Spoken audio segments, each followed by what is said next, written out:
Muy bien, hermanos, es una bendición estar aquí nuevamente para estudiar la Biblia y vamos a hacer un tema introductorio antes de nosotros empezar con el libro de Efesios. Vamos a hacer un tema introductorio y el tema que voy a estar hablando ahorita es acerca de la gracia en la profecía bíblica. La gracia en la profecía bíblica. Es importante que nosotros entendamos que el Espíritu de Dios o el Espíritu de Cristo es el Espíritu de la profecía. Cuando nosotros vemos el desarrollo de la profecía desde Génesis hasta el Apocalipsis, vemos que el testimonio de Jesús es el Espíritu de la profecía. Y de Génesis hasta el libro Apocalipsis, la Biblia nos muestra claramente el desarrollo paulatino de la revelación del Hijo de Dios, desde el Antiguo Testamento hasta el Nuevo Testamento. Entonces vamos ahora a pedirle al Señor que nos ayude a nosotros a entender básicamente lo que es la profecía bíblica y la gracia, que es bien importante para nosotros entenderla, ¿no? Vamos a orar entonces y vamos a pedir al Señor. Padre Celestial, gracias por este día, gracias por tu palabra, gracias porque tú eres grande y misericordioso. Padre, gracias porque fue a través de tu gracia que nosotros hemos venido al conocimiento tuyo por medio de la fe en quién es Jesucristo y su obra consumada, su muerte por nuestros pecados y resurrección. Padre, ayúdanos a entender la gracia a través de la profecía bíblica para que nosotros podamos gozarnos y podamos ver realmente en dónde está la esperanza viva para nosotros, Señor, aún en tu segunda venida, Señor. Padre, gracias por todo lo que tú nos has dado. Te lo pedimos todo esto en Cristo Jesús. Amén. Entonces vamos a ver la gracia en la profecía bíblica. Y vamos a usar como texto guía la primera de Pedro, capítulo 1, del versículo 1 al versículo 12. Y vamos a escuchar al hermano Paco leernos las escrituras de primera de Pedro 1, del versículo 1 al versículo 12, por favor. Pedro, apóstol de Jesucristo, a los expatriados de la dispersión en Ponto, Galacia, Capadocia, Asia y Bitinia, elegidos según la presciencia de Dios Padre en santificación del Espíritu, para obedecer y ser rociados con la sangre de Jesucristo. Gracia y paz os sean multiplicadas. Bendito el Dios y Padre de nuestro Señor Jesucristo, que según su grande misericordia nos hizo renacer para una esperanza viva por la resurrección de Jesucristo de los muertos, para una herencia incorruptible, incontaminada e inmarcesible, reservada en los cielos para vosotros, que sois guardados por el poder de Dios mediante la fe, para alcanzar la salvación que está preparada para ser manifestada en tiempo postrero, en lo cual vosotros os alegráis, aunque ahora por un poco de tiempo, si es necesario, tengáis que ser afligidos en diversas pruebas, para que, sometida a prueba vuestra fe, mucho más preciosa que el oro, el cual, aunque perecedero, se prueba con fuego, sea hallada en alabanza, gloria y honra cuando sea manifestado Jesucristo, a quien amáis sin haberle visto, en quien creyendo, aunque ahora no lo veáis, os alegráis con gozo inefable y glorioso, obteniendo el fin de vuestra fe, que es la salvación de vuestras almas. Los profetas que profetizaron de la gracia destinada a vosotros inquirieron y diligentemente indagaron acerca de esta salvación, escudriñando qué persona y qué tiempo indicaba el Espíritu de Cristo que estaba en ellos, el cual anunciaba de antemano los sufrimientos de Cristo y las glorias que vendrían tras ellos. A estos se les reveló que no para sí mismos, sino para nosotros, administraban las cosas que ahora os son anunciadas por los que os han predicado el Evangelio del Espíritu Santo enviado del cielo, cosas en las cuales anhelan mirar los ángeles. Entonces vemos claramente aquí en la lectura que hizo el hermano de primera de Pedro 1 al versículo 10, y vemos claramente cómo el apóstol Pedro, que era el apóstol a los judíos, está hablando a quienes, a los creyentes judíos que están en la dispersión, en el Ponto, en Galacia, en Capadocia, Asia y Bitinia. Y le está acordando de que el Señor los eligió según la presencia de Dios el Padre en santificación del Espíritu para obedecer y ser rociados con la sangre de ¿quién? De Jesucristo. Versículo 2. Dice, gracia y paz os sean multiplicadas. Aquí es Pedro deseándole a los judíos creyentes en la diáspora, en la persecución, que su gracia y la paz de Cristo les sea multiplicada. Y luego les recuerda a ellos que el Señor los hizo renacer para una esperanza viva. Versículo 3. En el versículo 4 dice que también tienen una herencia que es incorruptible, incontaminada, inmarcesible, reservada en los cielos. ¿Para quién? Para vosotros, dice allí. Y que somos guardados ¿por quién? Somos guardados por Dios mediante la fe para alcanzar la salvación que está preparada para ser manifestada en el tiempo postrero. Hablando de nuestra futura glorificación con el rapto. ¿Y qué nos dice allí? Los anima a ellos a que pongan su esperanza en el Señor Jesucristo, en la gracia de Dios. Y dice, en lo cual vosotros os alegráis, versículo 6, aunque ahora por un poco de tiempo, si es necesario, tengáis que ser afligidos por diversas pruebas, para que sometida la prueba de vuestra fe, mucho más preciosa que el oro, el cual es perecedero, aunque perecedero se prueba con fuego, sea hallada que en alabanza, gloria y honra cuando sea manifestado nuestro Señor Jesucristo. Y así sucesivamente los va llevando a ellos a mostrarle que la salvación de sus almas va a ser segura en la glorificación. Y para eso hace algo bien particular y les muestra la gracia en la profecía bíblica que fue destinada para ellos. Y vamos a enfocarnos en el versículo 10 y 12, que es bien interesante. Y le dice así a ellos, los profetas que profetizaron de la gracia que destinada a vosotros, a los de la edad de la iglesia, los de la edad de la gracia, que dice allí, inquirieron y diligentemente indagaron acerca de esta salvación, hablando de los profetas de la antigüedad, escudriñando qué persona y qué tiempo indicaba el Espíritu de Cristo que estaba en ellos, el cual anunciaba de antemano que los sufrimientos de Cristo, hablando del futuro Mesías, y las glorias que vendrían tras ellos. Luego nos dice la palabra de Dios allí, a estos se les reveló, a los del Antiguo Testamento, que no para sí mismos, sino para nosotros, los creyentes de la edad de la iglesia, administraban las cosas que ahora os son anunciadas por los que os han predicado el Evangelio por el Espíritu Santo enviado del cielo, hablando de los apóstoles, cosas en las cuales anhelan mirar los ángeles. Entonces vamos a mirar nosotros la gracia en la profecía bíblica y vamos a mirar que dos cosas hacían estos profetas del Antiguo Testamento. Ellos indagaban por quién, escudriñando qué persona y qué tiempo indicaba el Espíritu que estaba en ellos, el cual anunciaba de antemano los sufrimientos de Cristo, el Mesías, y la gloria que vendría tras ellos. Entonces ellos buscaban la persona y el tiempo de su aparición.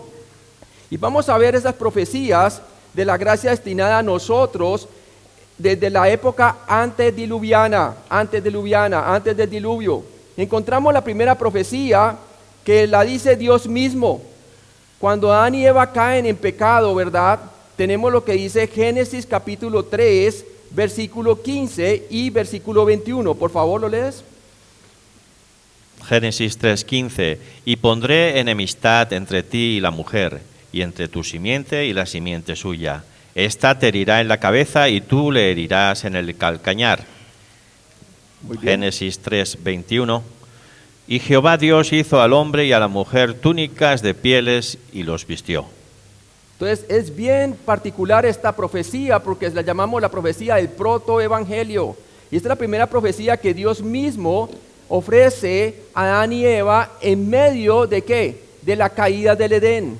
En medio de cuando el Señor llega a maldecir la serpiente, ¿verdad? Y llega a exhortarles a ellos en medio de la caída. Pero en medio de la caída, en medio de la exhortación, en medio del hombre haber caído en pecado junto con la mujer, Adán y Eva, hay gracia, porque el Señor les dice a ellos que iba a enviar ¿qué? Iba a enviar la promesa del Mesías, que llamamos el protoevangelio, la simiente de la mujer. Y esa simiente de la mujer iba a hacer ¿qué? Iba a herir en la cabeza ¿a quién? A la simiente de Satanás, ¿verdad? Y entonces iba a traer vida a la muerte que entró a través de Adán. Si la muerte entró por Adán, la gracia y la verdad vinieron por Jesucristo después, por medio del cumplimiento de la profecía, ¿verdad? Y vemos claramente que Jesús es la simiente de la mujer. ¿Y qué podemos aprender allí? Básicamente con esta profecía del protoevangelio, podemos entender que el Mesías iba a venir de la raza humana. Iba a venir de la raza humana. Dios iba a ser hombre, venía de la simiente de la mujer, de la simiente de ¿quién? De Eva. Y usted lo puede ver claramente a través de las genealogías de Jesús en Lucas capítulo 3, ¿verdad? Que traza a Jesús como hijo de ¿quién? Como hijo de Adán, hijo de Dios. Entonces vemos muy claramente que ellos entendieron que Dios iba a enviar al Mesías. No solamente entendieron eso, entendieron que por ahora Dios iba a también hacer un sustituto entre ellos y Dios, ¿verdad? Y ese sustituto iba a ser el Mesías. Él iba a tomar el pecado que ellos mismos entraron al mundo, ¿verdad? Por su desobediencia. Y eso lo sabemos muy claramente por el versículo 21. Como leyó el hermano, dice, y Jehová Dios hizo al hombre y a su mujer túnicas de pieles y los vistió. Entonces primero les da la profecía para que ellos pongan la fe para poder ser salvos en la simiente por venir, ¿verdad? El Mesías, y luego les muestra la sustitución que el Mesías haría, y los vistió de pieles, dice la palabra de Dios.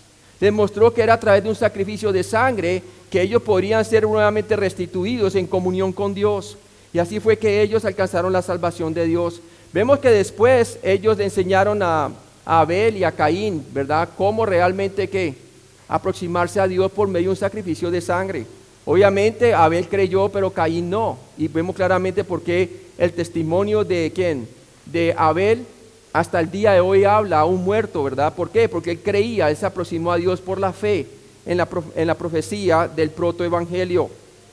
La segunda profecía que podemos ver como el primer profeta en realidad humano en la etapa antediluviana tenemos a Enoc, el séptimo de Adán. Y en Judas 14 y 15, por favor, puede leer Judas 14, 15, la profecía que Enoc hizo acerca del Mesías.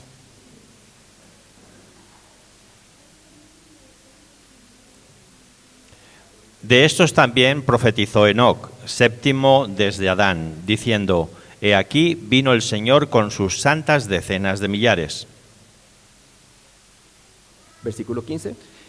Para hacer juicio contra todos y dejar convictos a todos los impíos de todas sus obras impías que han hecho impíamente y de todas las cosas duras que los pecadores impíos han hablado contra él.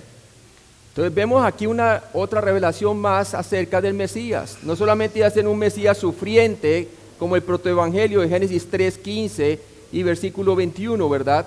No solamente iba a sustituir, sino que también iba a vengar la tierra, ¿sí? Él venía a juzgar y él veía cómo el Señor iba a venir a juzgar la tierra en su segunda venida y iba nuevamente a restituir el Edén perdido por la caída y viene a ser restituido en la edad milenial y también en el estado eterno, el nuevo cielo y la nueva tierra. Entonces él muestra muy bien que en su séptima generación, porque era el séptimo de Adán, ya la corrupción sobre la tierra era grande en gran manera, ¿verdad? Y él entonces estaba profetizando de que el Mesías haría justicia y iba a condenar a todos los impíos. Luego tenemos la profecía de Lamec. Y esta profecía de Lamec, Dios la da también en medio del juicio que estaba por venir, el juicio del diluvio. Y vemos claramente en Génesis capítulo 5, del 28 al 29, cómo Lamec advirtió y les dio a ellos también una esperanza a los creyentes de esa época de que Dios iba a traer juicio a la tierra, pero que también iba a traer reposo después del juicio. Por favor, ¿lo puede leer Génesis 5 del 28 al 29? Vivió Lamec 182 años y engendró un hijo, y llamó su nombre Noé, diciendo: Este nos aliviará de nuestras obras y del trabajo de nuestras manos, a causa de la tierra que Jehová maldijo. Entonces vemos muy claramente que el nombre de Noé significa consuelo o descanso. Él decía que después entonces del juicio vendría ¿qué? El consuelo y descanso del Mesías. Y obviamente sabemos que ese consuelo y descanso prefigura lo que trae la salvación en Cristo, claramente, ¿verdad? Y también lo que iba a traer sobre la tierra, paz sobre la tierra. Vemos que también un cielo nuevo y una tierra nueva en la futura creación que Dios va a hacer. Si podemos ver una gráfica, hermanos, podemos ver aquí de una manera ilustrativa cómo la profecía de la gracia de Dios destinada para nosotros, hermanos, empezó aún desde la edad antediluviana. Empezó con Adán y Eva, el protoevangelio, como acabamos de ver, la primera profecía de la simiente de la mujer. El Mesías sería un humano que vendría a redimir a la humanidad entera. Vemos que pasó, usted tiene que Abel y Caín, ¿verdad? Caín, pues obviamente, salió y se apartó de Dios. Y en cambio, usted ve a partir de Abel, cuando murió, Dios hizo que Adán y Eva se juntaran y tuvieron hijos e hijas, y entre ellos el hijo que reemplazó a Abel fue ¿quién? Set, que su nombre significa sustituto, que Dios le dio un sustituto porque Caín mató a Abel, ¿verdad? Luego tenemos a Enós, en donde ellos comenzaron a invocar el nombre del Señor, los hombres sobre la tierra, los creyentes comenzaron a invocar el nombre del Señor. Luego tiene a Cainán, luego usted tiene a ¿quién? A Mahalalel, luego tiene a Yared, tiene Enós, Cainán, Mahalalel, luego tiene a Jared, luego tiene a Enoc, y ahí encontramos la profecía de Enoc. Ya para el 107º de Adán, entonces ya Dios había mostrado que el continuo pensar de los hombres era ¿qué? Era mal, del mal continuamente, y Dios decidió destruir la tierra, ¿verdad? Y eso se lo revela después ¿a quién? A Noé. Pero de antemano, ya durante el tiempo de Enoc, se veía la maldad sobre la tierra. Y entonces Dios le da la profecía a Enoc de cómo el Señor iba a venir con sus millares, ¿verdad? Y entonces iba a traer la segunda venida y juicio sobre la tierra. Luego de Enoc tenemos a Matusalén, y una vez murió Matusalén, Lamec da esta profecía acerca de Noé, y dice que a través de Noé iba a traer descanso sobre la tierra.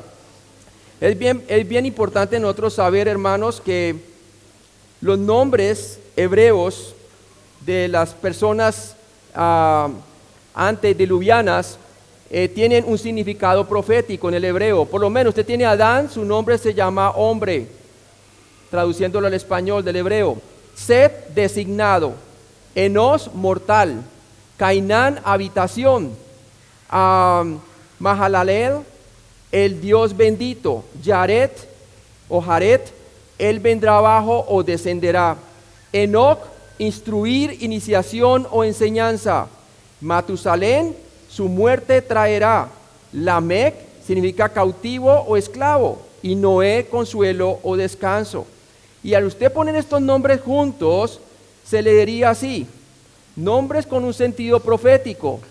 Al hombre se le ha designado una mortal habitación, pero el Dios bendito descenderá para enseñar, y su muerte traerá a los cautivos consuelo.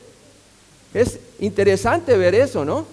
Entonces vemos claramente que del linaje mesiánico comenzamos a ver cómo la gracia destinada para nosotros se empezaba a profetizar aún desde la edad antediluviana. Ahora veamos las profecías de la gracia destinada a nosotros de la edad de la iglesia en la edad postdiluviana. Tenemos la profecía de Noé, una profecía que Noé dio cuando se bajó del arca. Génesis 9, por favor, hermano, del 26 al 27. Dijo más: bendito por Jehová mi Dios sea Sem, y sea Canaán su siervo. Engrandezca Dios a Jafet, y habite en las tiendas de Sem, y sea Canaán su siervo. Entonces vemos muy claramente que la profecía dice allí: bendito por Jehová mi Dios sea ¿quién? Sem. Acordémonos que él tuvo 3 hijos. ¿Quiénes eran sus hijos? Cam, Sem y Jafet. Y dice la profecía, bendito por Jehová mi Dios sea Sem, y sea Canaán su siervo, engrandezca Dios a Jafet, y habite en las tiendas de Sem. Dice allí, y habite en las tiendas de Sem. Dios prometió habitar o hacer tabernáculos sobre las tiendas de Sem. Y eso es bien interesante, esa profecía, hermanos, porque es a través de Sem que nosotros vemos más adelante que va a venir, ¿quién? Va a venir Abraham, el llamado de Abraham. Entonces vemos después Dios mismo dando una profecía. Acordémonos que esta profecía se la da Dios ¿a quién? A Abraham, cuando lo llama de Ur de los Caldeos. Y sabe, fue allí precisamente de los descendientes de quién, de Sem, que vino Abraham. De ahí sacamos el origen semita, ¿no? De los judíos. Entonces, interesante ver eso. Dios mismo dio esa profecía acerca del pacto abrahámico. En Génesis 12, del 1 al 3, por favor. Pero Jehová había dicho a Abraham, vete de tu tierra y de tu parentela y de la casa de tu padre a la tierra que te mostraré, y haré de ti una nación grande, y te bendeciré y engrandeceré tu nombre y serás bendición. Bendeciré a los que te bendijeren y a los que te maldijeren maldeciré, y serán benditas en ti todas las familias de la tierra. Todas las familias de la tierra, ¿no? Entonces, mire, ¿qué le prometió Dios a Abraham cuando lo llamó para que pudieras salir de la tierra de Ur de los Caldeos? Le dio el pacto abrahámico, la tierra, la simiente y la bendición. Aquí hay una revelación más progresiva y más exacta de que Dios, cómo Dios se iba a hacer hombre, iba a ser a través de un hombre que iba a ser ¿qué? Abraham, iba a ser un descendiente de Abraham. Y vemos claramente que él que Abraham, siendo ese hombre que Dios escogió para llamarle y para que él pudiera creer en él, como lo tenemos también en su ampliación del mismo pacto en Génesis 15 del 1 al 21, todo el capítulo 15, vemos que Dios lo llamó a él de Ur de los Caldeos, exactamente de los lugares en donde Dios habitaba, sobre las tiendas de Sem. Y vemos claramente que lo llama para salir de Ur de los Caldeos, y la palabra de Dios nos dice claramente allí que él haría de él una gran nación, y que en sus simientes serían bendecidas, ¿quiénes? Todas las familias de la tierra. Entonces tenemos la simiente que vendría a través de su descendencia, vendría a través de una nación que haría de él, y que fuera eso, a través de esa nación el Mesías vendría y bendeciría a todas las familias de la tierra, hablando de nosotros los gentiles, la gracia que estaba siendo preparada de antemano para nosotros. Ellos todos profetizaban, aunque no era para el tiempo de ellos, sino para nosotros que vinimos en los últimos tiempos, el cumplimiento de los tiempos, cuando el Mesías mismo ya vino hace 2000 años. Si podemos ver una gráfica allí, vemos que en el monte Ararat, posiblemente en Turquía actual, fue donde encalló el arca de Noé. Después de que descendieron las aguas, Noé se baja con sus 3 hijos, Cam, Sem y Jafet, y sus nueras, y tiene entonces sus propios hijos ellos, ¿no? En total tiene 16 hijos. Y de esos 16 hijos, la profecía, como acabamos de leer, la profecía que Dios da a través de Noé, dice que es a través de Sem, en donde Dios haría que tabernáculo o habitaría sobre las tiendas de Sem. Ahora, las tiendas de Sem tenía como hijos, Sem tenía Elam, Asur, Arfaxad, Lud y Aram. Entonces vemos que Dios escogió a través de Arfaxad que viniera la descendencia mesiánica. ¿Cómo sabemos eso? Porque Arfaxad era descendiente de quién, de Abraham, ¿no? Entonces luego, después de la torre de Babel, cuando todos los pueblos se unieron allí, después de eso los pueblos se distribuyeron por diferentes partes del mundo, y de ahí entonces usted puede trazar la humanidad de ese entonces, porque después del diluvio empezaron solamente con 8, ¿cierto? Entonces vemos claramente que Dios repobló la tierra nuevamente al confundir las lenguas en la torre de Babel. La población mundial se dividió en camítico, semítico y jafético. El camítico se ubicaron aproximadamente en África y Arabia. Usted lo puede ver eso en Génesis capítulo 11 y capítulo 10 también. Y semítico en el área de Asiria, en Medio Oriente, y jafético Asia Menor y Europa. Y usted puede trazar realmente lo que son las diferentes etnias y diferentes lenguajes que se esparcieron sobre la tierra. Y vemos que Dios llama a Abraham entonces en Ur de los Caldeos y promete que es a través de su simiente que vendría el Mesías. Número 6, vemos la profecía de Jacob, una profecía más específica aún. La encontramos en Génesis 49:10, por favor, Paco. No será quitado el cetro de Judá, ni el legislador de entre sus pies, hasta que venga Silo, y a él se congregarán los pueblos. Entonces vemos aquí una profecía dada a Jacob, ¿cierto?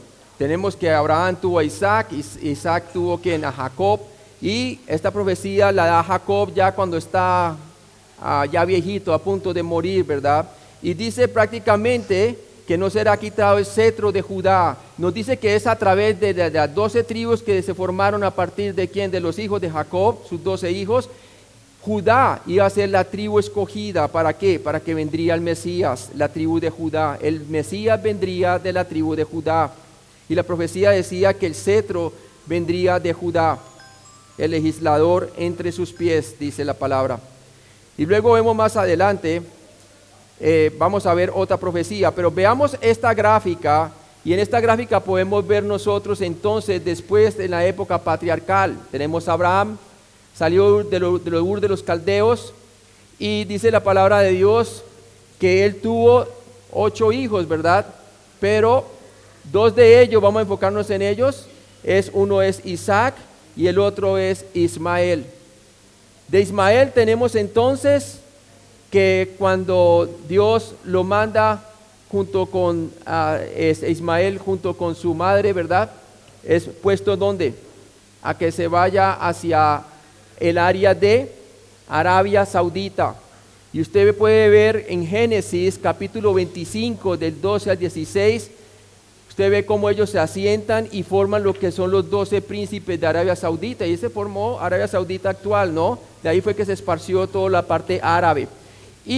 Pero Dios decidió que el que era el heredero no era Ismael, el hijo de la esclava, sino que ¿quién? Iba a ser Isaac, el hijo de Sara. El hijo de Sara iba a ser entonces ¿quién? El elegido para que Dios trajera ¿qué? El Mesías. Isaac también tuvo 2 hijos, Esaú y ¿quién? Y Jacob. Y vemos que Esaú no era el heredero, sino ¿quién?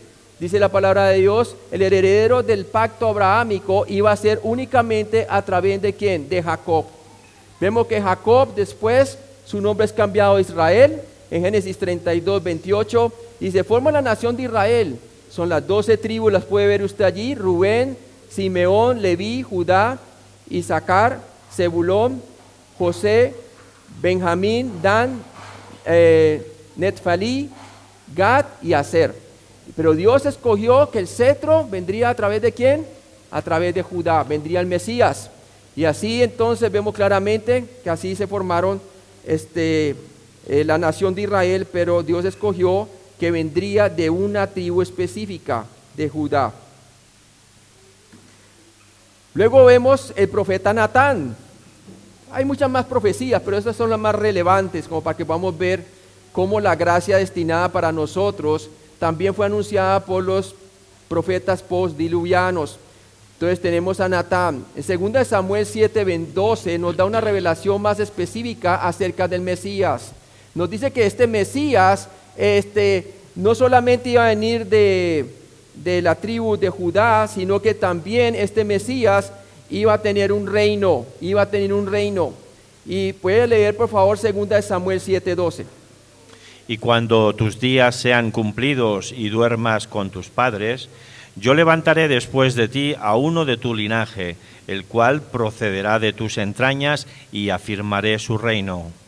Entonces vemos muy claramente que esta profecía nos dice, les decía de antemano a ellos que el Mesías vendría de una dinastía real. ¿De la dinastía de quién?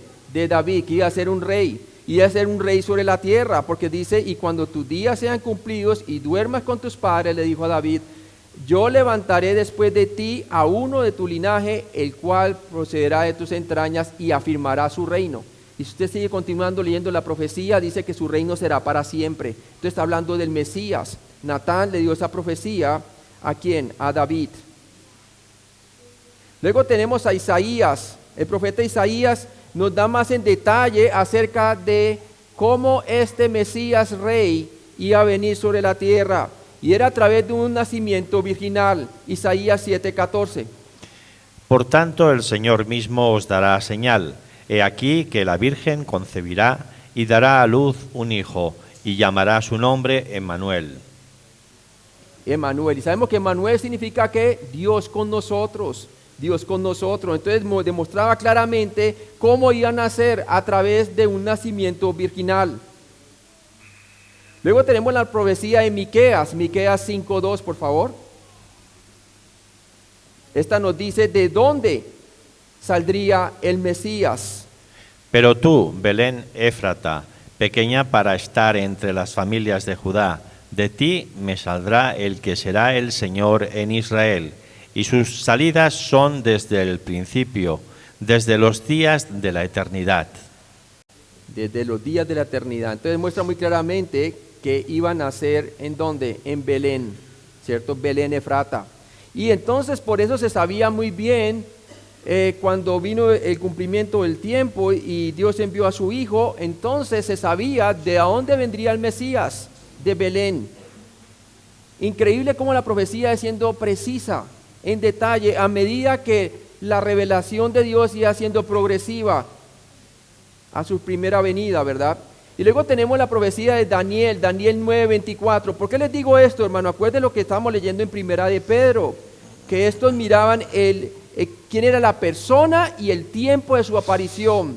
Y saben, Daniel 9:24 nos resume las 70 semanas que estaban destinadas ¿para qué? Para la nación de Israel y en especial para la ciudad de Jerusalén, acerca del Mesías, las 70 semanas de Daniel. ¿Puede leer, por favor, Daniel 9:24?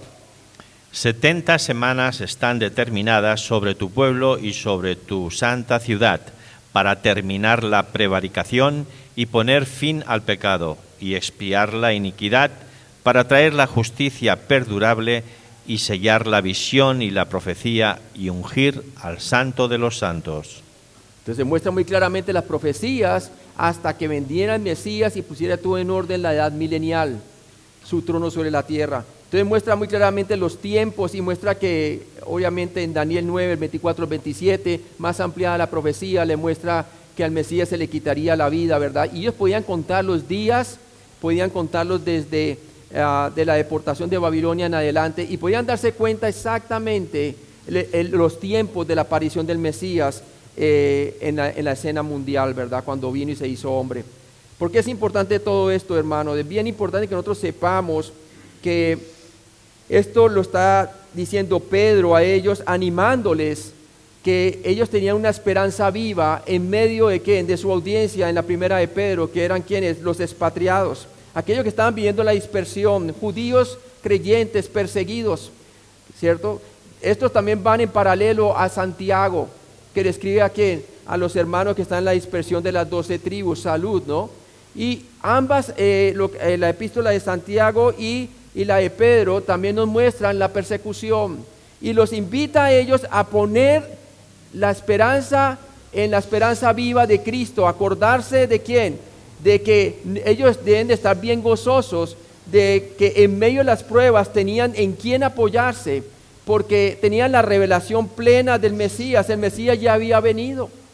Esta esperanza destinada para ellos, si los del Antiguo Testamento, tanto antediluvianos como postdiluvianos, miraban aquella esperanza y con eso tenían fe y podían caminar por la fe y ser vencedores por medio de esta esperanza futura, ¿cuánto más nosotros ahora que hemos alcanzado el cumplimiento de los tiempos, hermanos, podemos ser llenos del Espíritu Santo? Podemos nosotros renovar nuestra mente, poner nuestra mente en las cosas de arriba, como dice Colosenses capítulo 3. Podemos nosotros olvidar ciertamente lo que queda atrás y proseguir a la meta, al supremo llamamiento de nuestro Señor Jesucristo. Importante que nosotros veamos estas profecías que son precisas, porque no solamente Dios nos ha dado estas profecías para que nosotros tengamos como ancla segura de nuestra salvación, sino también porque sabemos que el Mesías, como cumplió todas estas profecías del Antiguo Testamento, y estos hombres lo miraban desde lejos, pero lo acariciaban, lo anunciaban. ¿Cuánto más nosotros, teniendo la bienaventuranza revelación por medio de Pablo en 1 Corintios 15 y 1 Tesalonicenses capítulo 4, del 13 al 18, que nos hablan del rapto de la iglesia, que es nuestra esperanza de gloria? Y nosotros hemos alcanzado ese cumplimiento de los tiempos y Dios ha derramado sobre nosotros, debido a la muerte de Cristo y resurrección del Espíritu Santo que está en nosotros.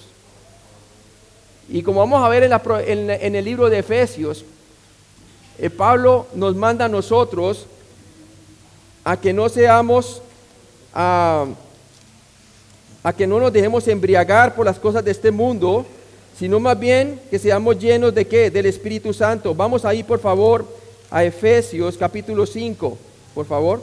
Efesios capítulo 5. Efesios capítulo 5 nos dice así la palabra. En el versículo 18. Y leamos el versículo 17 y 18. Efesios 5, 17 al 18, hermano. Por tanto, no seáis insensatos, sino entendidos de cuál sea la voluntad del Señor. No os embriaguéis con vino, en lo cual hay disolución. Antes bien, sed llenos del Espíritu. Y lea el 19. Hablando entre vosotros con salmos, con himnos y cánticos espirituales, cantando y alabando al Señor en vuestros corazones. Y el 20. Dando siempre gracias por todo al Dios y Padre, en el nombre de nuestro Señor Jesucristo. Entonces nos manda a renovar nuestro entendimiento. ¿Y cómo? Siendo llenos del Espíritu Santo, en lugar de embriagarnos con las desgracias del mundo, quiere que seamos entendidos de cuál es la voluntad de Dios. Y la voluntad de Dios es que todos los creyentes seamos llenos del control del Espíritu Santo. ¿Por qué? Porque los días son malos según el contexto. Y eso es lo que vamos a estar viendo en el libro de Efesios, bien importante. Y por último, hermanos, veamos entonces que esta gracia destinada para nosotros se cumplió en el tiempo. Gálatas capítulo 4, por favor. Gálatas capítulo 4, versículo 4 y 5. Pero cuando vino el cumplimiento del tiempo, Dios envió a su Hijo, nacido de mujer y nacido bajo la ley, para que redimiese a los que estaban bajo la ley, a fin de que recibiésemos la adopción de hijos. ¿Recibiésemos qué? La adopción de hijos. Lea el versículo 6 y 7, por favor. Y por cuanto sois hijos, Dios envió a vuestros corazones el Espíritu de su Hijo, el cual clama, Abba, Padre. Así que ya no eres esclavo, sino hijo, y si hijo, también heredero de Dios por medio de Cristo. Entonces somos ¿qué? Hijos de Dios. Qué bendición, ¿verdad? Y Dios ha depositado su Espíritu Santo en nosotros, el cual clama, Abba, Padre. Tenemos una comunión con el Señor Jesucristo. Y por último, vamos a leer allí, por favor, lo que es Tito, capítulo 2. Tito 2, del 11 al 13. Porque la gracia de Dios se ha manifestado para salvación a todos los hombres, enseñándonos que renunciando a la impiedad y a los deseos mundanos, vivamos en este siglo sobria, justa y piadosamente, aguardando la esperanza bienaventurada y la manifestación gloriosa de nuestro gran Dios y Salvador Jesucristo. Entonces vemos claramente, hermanos, que la manera como hemos de vivir es por medio de la gracia de Dios. Y como vimos, la profecía de la gracia destinada a nosotros, tanto antediluviana como postdiluviana, nos sirve de motivación. Todos estos profetas del Antiguo Testamento, aunque no alcanzaron y sabían que eso no era para el tiempo de ellos, lo vivían como si fuera para ellos, por la fe. Y lo fue, ¿verdad? Y mire, si ellos vivieron así, así nosotros debemos estar también mirando hacia adelante. ¿Por qué? Porque como les había dicho, Apocalipsis 19:10 dice que el testimonio de Jesús es el espíritu de la profecía. Y aquí claramente, como leyó el hermano en Tito 2, del 9 al 11, nos exhorta a nosotros diciéndonos, porque la gracia de Dios se ha manifestado, ya se manifestó, para salvación a todos los hombres. ¿Dónde se manifestó? En el Evangelio, la cruz. Cuando Dios se hizo hombre en la persona de Cristo, tomó el lugar de la sustitución en la cruz por nuestros pecados, murió por ellos y resucitó entre los muertos. Y esa es la manifestación de la salvación de Dios para todos los hombres. Si hay una persona que todavía no ha puesto su fe en el Señor Jesucristo, hoy puede usted poner su fe en el hecho histórico de que Cristo murió por sus pecados y resucitó entre los muertos. Así es que se manifestó la gracia de Dios, esa gracia de Dios que estaba predestinada para nosotros. Y luego nos dice el versículo 12, cómo debe vivir el creyente en la actualidad, enseñándonos que renunciando a la impiedad y a los deseos mundanos, vivamos en este siglo sobria, justa y piadosamente. ¿Aguardando qué, hermanos? Nuestra futura glorificación, mirando hacia adelante. Dice allí, versículo 13, aguardando la esperanza bienaventurada y la manifestación gloriosa de nuestro gran Dios y Salvador Jesucristo, cuando Él venga, el rapto de la iglesia. Vamos a orar, hermanos. Espero que les haya gustado ir a través de esta profecía de la gracia destinada a nosotros y que esto nos fortalezca nuestra fe. Amén. Padre Celestial, gracias, Señor, porque vemos claramente aquí, como dice la Biblia, Señor, que estos hombres del pasado, Señor, miraban esta gloria que habría de venir, los sufrimientos de Cristo, el Mesías, y la gloria que vendría tras ellos. Ellos sabían muy bien de que no era para el tiempo de ellos, Señor, pero lo vivían como si lo fuera, Señor, por la fe. Y tú le galardonaste su fe a aquellos creyentes que vivían por la fe, Señor. Y también, Padre, toda esta gracia que tú nos muestras a través de la profecía era destinada para nosotros, lo que hemos alcanzado la dispensación de la iglesia. Por eso hablamos que es de la dispensación de la gracia, Señor. Padre, tu palabra dice en Juan 1:17 que la ley fue dada por Moisés, pero la gracia y la verdad, quiere decir la manifestación de la gracia verdadera en la persona de Cristo, vinieron por medio de Cristo. Señor, gracias, Padre, porque nosotros hemos alcanzado esta dispensación, que ahora Dios pueda hacer tabernáculo en cada una de las personas que pone su fe en el Señor Jesucristo. Anímanos a caminar por la fe, Señor, y por medio de la gracia de nuestro Señor Jesucristo, que es la única manera que podemos vivir nosotros de una manera piadosa, justa y gloriosa en este mundo, Señor. Ayúdanos a ser llenos del Espíritu Santo, Señor, para que podamos hacer tu voluntad. Te lo pedimos pues en Cristo Jesús. Amén.